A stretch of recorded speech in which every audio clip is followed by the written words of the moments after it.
ازيكم عاملين ايه؟ يا رب دايما تبقوا بخير. جايبه لكم النهارده معانا ده سخان للفحم. تعالوا نشوف الاجزاء بتاعته ونوريكم بيشتغل ازاي. دوت السخان، هو بيشتغل عن طريق الكهرباء.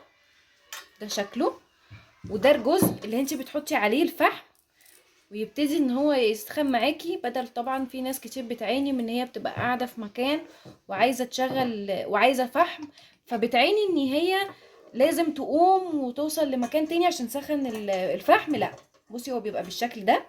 دي الصفايه بتاعته، ليها يد بتلف كده،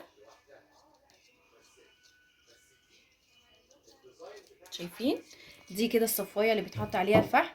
ومعانا هنا السخان نفسه ليه يد، فانتي بتركبي اليد هنا ومعاه مسمار، تبتدي ان انتي تلفيه. ده هيبقى حلو جدا الاختراع ده للناس مثلا اللي بتشرب شيشة، بدل ما تقوم وتوصل للمطبخ كل شوية عشان تولع فحم، لا هتولع فحم دلوقتي وهي قاعدة جنبها.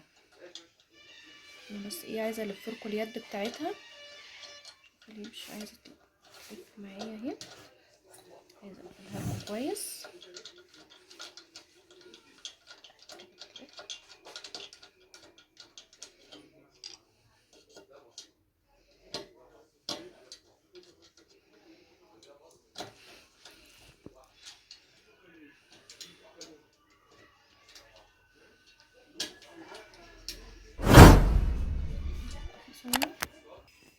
بصوا انا بلف اليد، وهي طبعا مفك هيبقى سهل جدا، بس انا دلوقتي عشان معيش مفك فبلفها بايدي.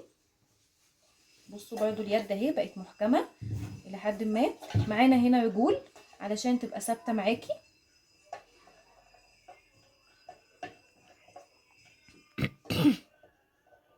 ده بيبقى الشكل الرجل عشان تبقى ثابته معاكي على الارض، تبقى محكمه ما تبقاش معاكي تهتز.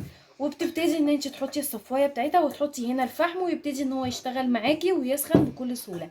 كمان معانا حاجه تانية ممكن تستخدميها بدل ما تشغليها للفحم بس، معانا قعدة الكنكة.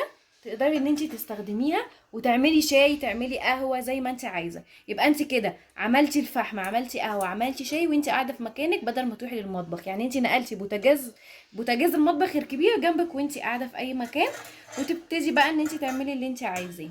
شايفين الشكل بتاعها؟ طبعا هي هنا ليها زرار الاون والاوف بتاعها، بتشغليها. انا طبعا مفيش كهرباء دلوقتي جنبي بحيث ان انا اشغلها لكم. قعدة الكنكة دي مش معاها. هي قاعدة الكنكة دي لا مش مش معاها. معاها، انا بوريكي ان انت ممكن تعملي معاها ايه. هي المكونات بتاعتها الصفاية بتاعت الفحم والسخان نفسه.